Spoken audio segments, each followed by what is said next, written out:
It covers the first half of the distance with a speed of 40 kilometre per hour, और जो उसकी second half है distance वो v से कर रहा है। अब हमें इसमें क्या निकालना है, अब हमें इसमें एवरेज स्पीड दी हुई है और हमको v निकालना है। तो अगर आपने इससे पहले वाला वीडियो दिया होगा तो उसमें मैंने एवरेज वेलोसिटी के बहुत मतलब अच्छे अच्छे पॉइंट्स कवर किए हैं। उसमें मैंने कुछ ट्रिक्स बताई हैं जो जो फॉर्मूला याद करके आप डायरेक्ट ऐसे क्वेश्चन सॉल्व कर सकते हो with in very less time. So if you have not seen that yet, you can see it. I have already given the link in the description, and let's solve this. तो ये है, अब इसमें क्या हो गया, 40 किलोमीटर से वो हाफ डिस्टेंस ट्रैवल कर रहा है और हाफ किससे कर रहा है, v से कर रहा है। तो इसमें डायरेक्ट सा फॉर्मूला होता है average velocity is equal to 2v1 v2 upon v1 plus v2। ठीक है, ऐसे केसेस में जैसे कि इस क्वेश्चन में है, तो इसकी डिटेलिंग मैंने इससे पहले वाली वीडियो में देखी है, दी है, आप उसको देख सकते हो। तो इसमें हमने डायरेक्टली पुट कर दिया इस फॉर्मूले में हमने इसको, that is 2v1 v2 upon v1 plus v2। तो इसमें एवरेज वेलोसिटी हमको दे रखी है और जब हमने इसको सॉल्व किया तो इसका आंसर आ रहा है 60 किलोमीटर पर आवर। नेक्स्ट जो क्वेश्चन है इसमें भी सेम कॉन्सेप्ट अप्लाई होगा, सेम फॉर्मूला अप्लाई होगा। इसमें क्या कर रहा है, जो फर्स्ट हाफ है डिस्टेंस वो 40 किलोमीटर से कर रहा है और सेकंड हाफ किससे कर रहा है, 60 किलोमीटर से कर रहा है, और हमें इसमें इसकी क्या निकालनी है, एवरेज स्पीड निकालनी है। वेरी इजी ये फॉर्मूला है, इसमें डायरेक्ट हमने रखा और इसकी एवरेज स्पीड निकल गई 48 किलोमीटर पर आवर। तो आप इसको देख लो एक बार अच्छे से। तो जो हम इसके बाद के अब जो क्वेश्चंस करने वाले हैं ना, ये तो यहाँ पे एवरेज वेलोसिटी का कॉन्सेप्ट हो गया कंप्लीट। तो अब हम नॉन यूनिफॉर्म मोशन की बात कर रहे हैं। तो जब हम अभी तक हम यूनिफॉर्म मोशन की बात कर रहे थे और एवरेज वेलोसिटी की बात कर रहे थे, एवरेज स्पीड की बात कर रहे थे, तो जब हम नॉन यूनिफॉर्म मोशन की बात करते हैं तो इसमें क्या होता है ना, जो बॉडी होती है वो मूव करती है वेरिएबल एक्सेलरेशन, इंक्रीजिंग और डिक्रीजिंग। अब वेरिएबल एक्सेलरेशन की बात आ रही है तो यहाँ पे हम क्या यूज़ करेंगे, हम डिफरेंशिएशन और इंटीग्रेशन का कॉन्सेप्ट यहाँ पे आ जाता है। तो अब इससे किस तरीके के क्वेश्चन बनेंगे हम वो देखते हैं। सबसे पहला जो क्वेश्चन है वो 2016 का ही आया हुआ है। इसमें क्या दिया है, हमको एक वेलोसिटी दे रखी है पार्टिकल की जो है at प्लस bt स्क्वायर, जिसमें हमें a और b क्या दिए हैं, कांस्टेंट दिए हैं। Then the distance travel by it between 1 second and 2 second is. अब हमको इसमें क्या निकालनी है, 1 सेकेंड और 2 सेकेंड के बीच में जो डिस्टेंस ट्रैवल है वो निकालनी है। आप ऑप्शंस को देख लो एक बार। से हमने जब सॉल्व किया ना, हमने सबसे पहले हमें ये दिया हुआ है dv, तो हमें ये पता होना चाहिए कि जब हम इंटीग्रेशन करेंगे, जब हम इंटीग्रेशन कर, जैसे हमने dx दिया है, जब हम इसका डिफरेंशिएशन करेंगे ना तो ये वेलोसिटी आएगी। अब वेलोसिटी से अगर मुझे, और जब मैं वेलोसिटी का डिफरेंशिएशन करूँगी तो वो क्या आएगा, वो एक्सेलरेशन आएगा। अब अगर मुझे वापस, अगर मुझे उल्टा जाना है, ठीक है, मतलब मुझे क्या करना है, मुझे वेलोसिटी से क्या करना है, मुझे वेलोसिटी से वो निकालना है, मुझे वेलोसिटी से अगर क्या निकालना है, मुझे डिस्टेंस निकालना है, तो मैं उल्टे में क्या करूँगी, इंटीग्रेशन करूँगी, और जब मुझे dx से v निकालना है या फिर a निकालना है तो मैं क्या करूँगी, मैं डिफरेंशिएशन करूँगी। तो अब यहाँ पे मैंने क्या किया, मुझे वेलोसिटी से मुझे क्या निकालना है, डिस्टेंस निकालना है, तो मैंने यहाँ पे क्या कर दिया, इंटीग्रेशन कर दिया। अब इंटीग्रेशन में मैंने लिमिट 2 से 1 लगाई है क्योंकि क्वेश्चन में दिया है कि 1 सेकेंड से 2 सेकेंड्स के बीच में निकालनी है। तो लोअर लिमिट नीचे आएगी और अपर लिमिट ऊपर आएगी। जब मैंने इसका डिफरेंशिएशन किया तो डिफरेंशिएशन में क्या होता है ना, जैसे इसकी पावर 1 है तो वो एक ऐड हो जाएगी, यानी कि ये क्या हो गई, 2 हो गई, और जो हमने पावर लिखी है वो इसके कहाँ पे आ जाएगी, डिनोमिनेटर में आ जाएगी। वैसे ही इसमें जब मैंने bt स्क्वायर लिया है तो इसकी जो पावर होगी वो 1 प्लस हो जाएगी, यानी कि 3 हो जाएगी, और इसके डिनोमिनेटर में वही आएगा। अब इसके बाद क्या है कि हम क्या करते हैं, upper limit minus lower limit कर लेते हैं। तो इसमें अपर लिमिट क्या होगा, जब a/2 तो वैसे ही रहेगा, जो t है इसमें अपर लिमिट है 2, अब ये स्क्वायर है तो ये 2 का स्क्वायर हो जाएगा माइनस 1 का स्क्वायर प्लस b/3। अब यहाँ पे t क्या है, क्यूब में है, तो ये क्या हो जाएगा, 2 का क्यूब माइनस 1 का क्यूब। तो जब मैंने इसको सॉल्व किया तो ये आ गया 3a/2 प्लस 7b/3। तो ये ऑप्शन आप देख लेना। अगैन हमारे पास एक क्वेश्चन है जो कि इसी से रिलेटेड है, क्योंकि अभी हम नॉन यूनिफॉर्म मोशन वाले क्वेश्चंस कर रहे हैं। तो इसमें क्या है कि जो पार्टिकल है उस यूनिट मास जो है उसका दिया हुआ है हमको, उसकी वेलोसिटी हमको ये दी हुई है, जिसमें हमें b और n जो है वो कॉन्स्टेंट्स दिए हुए हैं। ठीक है, क्या निकालना है, अब हमें एक्सेलरेशन निकालना है। 2015 का क्वेश्चन है, आप इसके ऑप्शन एक बार देख लो अच्छे से। अब हमें इसमें क्या निकालना था, हमें एक्सेलरेशन निकालना था और ये हमें वेलोसिटी दी हुई है, ठीक है। तो अब हमने इसको ये रखा। अब देखो ये acceleration is equal to V D V upon D X होता है, ठीक है, ये एक फॉर्मूला भी है। तो हमने v की जगह पे ये टर्म रख दिया जो कि दिया हुआ है, और इस जो v है इसका हमने डिफ्रेंसिएशन करा दिया। डिफ्रेंसिएशन करा दिया तो हम डिफ्रेंसिएशन में क्या होती है, माइनस हो जाती है पावर, और इंटीग्रेशन में क्या होती है, ऐड हो जाती है। तो यहाँ पे माइनस सब्सट्रैक्ट हो गया ये। जब हमने इसको रीअरेंज किया यहाँ पे, तो जब जब देखो जब इसके ये जो डिनोमिनेटर होते हैं कॉमन होते हैं, तो पावर क्या होती है ना, उनका जो भी प्लस या माइनस होना होता है वो हो जाता है। तो ये यहाँ पे इकट्ठे आ गई, और जब हमने इसको सॉल्व किया तो इसका ये आंसर आ गया। अब ये नीट केरला 2013 का क्वेश्चन है। तो इसमें क्या दिया है, हमें हमें डिस्प्लेसमेंट दिया है मीटर में एक पार्टिकल का, और उसका मास दिया हुआ है हमको m, moving in one dimension under the action of force, ठीक है। हमें t दिया हुआ है इसमें। अब हमको क्या निकालना है, डिस्प्लेसमेंट निकालना है, ठीक है।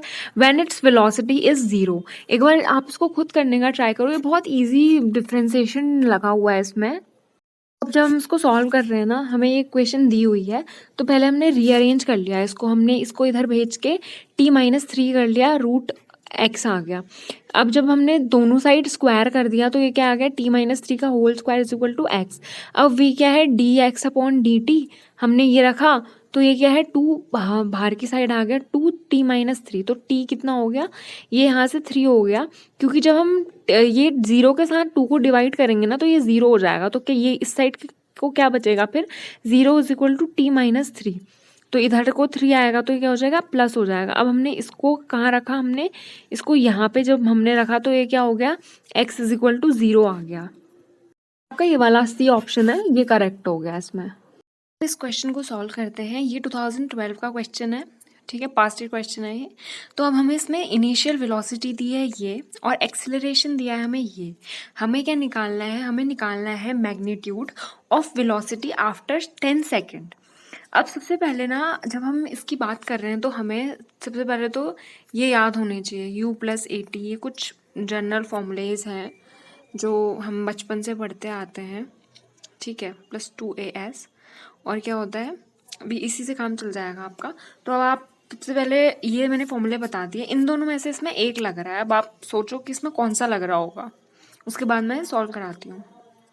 कि इससे पहले मैंने 2 फॉर्मूले लिखाए थे, उसमें से ये वाला फॉर्मूला लग रहा है, तो हमने u की जो हमें दी हुई है हम उसकी जगह पे वो रखते हैं, और उसके बाद हम a की जगह पे रखते हैं, और फिर हम t की जगह पे रखते हैं। तो अब इसमें क्या होगा ना, वेक्टर मल्टीप्लिकेशन हो रहा है, तो जब हम वेक्टर्स को ऐड करेंगे ना तो वो वैसे ही ऐड होंगे जैसे वो नॉर्मली ऐड होते हैं।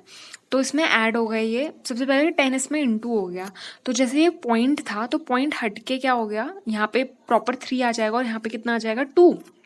जब हमने इनको रीअरेंज करके ऐड किया तो ये 5i और 5j हो गया। अब जब ये 5i और 5j है, तो ये कैसे होगा, ये समझ में आ गया होगा। अब जब हमें इसका मैग्नीट्यूड निकालना है तो क्या होगा ना, ये है, इसको जब मैं इसका मैग्नीट्यूड निकालना है तो क्या होगा, ये इसका मैं 5 का स्क्वायर कर दूंगी, और जे भी कितना है 5, तो इन दोनों का स्क्वायर हो जाएगा 25।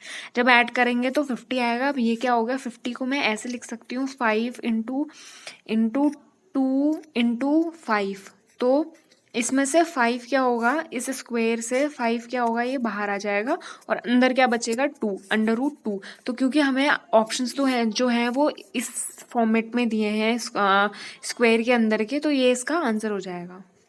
हम ये वाला क्वेश्चन देखते हैं। इसमें हमको x करके एक इक्वेशन दी है, जो कि x क्या है, मीटर में है। मीटर में है यानी कि वो क्या होगी, यूनिट किसकी होती है, मीटर डिस्टेंस की, और t क्या है, सेकंड्स में, मतलब t क्या है, टाइम है। अब हमें क्या है ना, कि रिटार्डेशन जो पार्टिकल का है हमें वो निकालना है व्हेन इट्स वेलोसिटी बिकम 0। तो जब v इज इक्वल टू 0 हो जाती है तो हमें रिटार्डेशन निकालना है, मतलब कि नेगेटिव एक्सेलरेशन निकालना है हमको।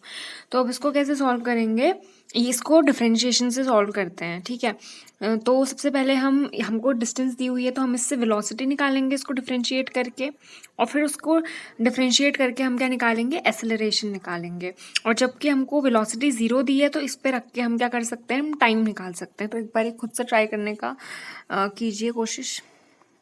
बोला था, इसका हमने क्या किया, डिफरेंशिएशन किया तो जो कांस्टेंट टर्म मतलब जिनके पीछे कुछ भी नहीं होता है ना, कोई वेरिएबल नहीं होता है, तो वो क्या होती हैं, ज़ीरो हो जाती हैं। और इसके पीछे से एक वेरिएबल हट गया और इसमें से इसकी पावर में से भी एक माइनस हो गया, ठीक है। तो हमारे पास v ज़ीरो है, तो हम इसको इसकी इक्वेशन में रख देंगे। ये इस साइड आएगा तो क्या हो जाएगा, ऐड हो जाएगा। साइड आएगा तो ये ऐड हो जाएगा, मतलब ये पॉजिटिव साइन हो जाएगा, इसका ऐड तो नहीं होगा। तो 3 को जब हम 12 से डिवाइड करेंगे 4 आएगा और इसका स्क्वायर कितना होता है 2। अब हमें एक्सेलरेशन निकालना है, तो ये वेलोसिटी थी, इसकी जगह पे जब हम रख देंगे तो ये क्या हो जाएगा, 2 इधर आएगा तो ये क्या होगा 3 इंटू 2t। तो ये कितना हो गया 6 इंटू टी कितना है 2, तो वो कितना आ गया 12 मीटर पर सेकेंड। तो ये आ गया आपका रिटार्डेशन। वेक्टर्स वाला क्वेश्चन है, तो इसमें क्या हो रहा है ना, एक बॉडी क्या कर रही है 30 मीटर सेकंड की स्पीड से ईस्ट में ट्रैवल कर रही है, और एक क्या कर रही है 40 मीटर पर सेकंड की स्पीड से कहाँ ट्रैवल कर रही है, नॉर्थ में ट्रैवल करनी है। हमें इनकी एवरेज एक्सेलरेशन निकालनी है, यानी हमें ये निकालना है। तो ये वेक्टर्स का है क्वेश्चन, इसे देखते हैं। एक्सेलरेशन क्या होता है, वेलोसिटी अपॉन टाइम। तो ये क्या है जे वेक्टर और ये है आई वेक्टर। जब हमने इसको सब्सट्रैक्ट किया और क्या होता है upon total time, average velocity यही होता है ना, total velocity upon total time. तो टोटल टाइम कितना है 10-0, ये क्वेश्चन में दिया हुआ है। तो मैं इसको ऐसे लिख सकती हूँ, जब मैंने इसको डिवाइड किया तो 4j और 3i आया। जब मुझे इसका मैग्नीट्यूड निकालना है तो मैंने इसके अंडर रूट में इसको स्क्वायर करके लिख दिया, तो ये 25 आ गया, और ए कितना हो गया 5 मीटर पर सेकेंड स्क्वायर। तो ये आ गया आपका एक्सेलरेशन एवरेज उसका। हमारे पास 2010 का क्वेश्चन है, ये भी वेक्टर्स वाला क्वेश्चन है। तो वेक्टर जो है वो जो इसके बाद वाला चैप्टर है ना उसमें है वो, ठीक है, जब हम मोशन इन 2D कर रहे हैं। लेकिन ये इसमें ये कॉन्सेप्ट लग रहा है, तो इसीलिए इन क्वेश्चंस को इस चैप्टर में रखा गया है वैसे। तो अभी ये देखते हैं हम, इसकी इनिशियल वेलोसिटी हमें ये दी है, एक्सेलरेशन हमको ये दिया है, और जो उसका स्पीड है 10 सेकेंड्स के बाद वो क्या होगा, हमें वो निकालना है, ठीक है। 2010 का क्वेश्चन है, जैसे मैंने बताया आपको। ऐसे हो गया, इसमें ये इक्वेशंस लग रही है ना, इस वजह से इसको हमने इस चैप्टर पे रखा है। नहीं तो अगर इसमें प्रॉपर वेक्टर के फॉर्मूले वगैरह रखते होते तो ये हम इसको हम वेक्टर्स वाले चैप्टर में सॉल्व करते। तो हमने ये v is equal to U plus A T से इसको सॉल्व किया। तो ये सेम वही क्वेश्चन है जो हमने थोड़ी देर पहले किया था, बस जो ये एयर है इसमें इसकी ये जो ये टर्म्स हैं ये चेंज होके उस एयर में दे दिए हैं हमको, बस इतना सा डिफरेंस है। पास्ट ईयर्स बहुत ज़्यादा इंपॉर्टेंट हो जाते हैं क्योंकि कॉन्सेप्ट उसमें वही लगता है। तो जब हमने इसको इससे इंटू कर दिया तो ये 4i प्लस 3j आ गया। तो ये क्या हो गया, ये हो गया। जब हमने इसका मैग्नीट्यूड निकालना है तो हम क्या करते हैं, आई वेक्टर और जे वेक्टर का स्क्वायर कर देते हैं। तो जब हमने स्क्वायर किया इसका 49 प्लस 49 98 हो गया। 98 को जब हमने ब्रेक किया तो हम ऐसे लिख सकते हैं, इसमें से 7 बाहर आ गया और 2 अंदर रूट पे बच गया। तो इसका आंसर होगा, ऑप्शन करेक्ट है।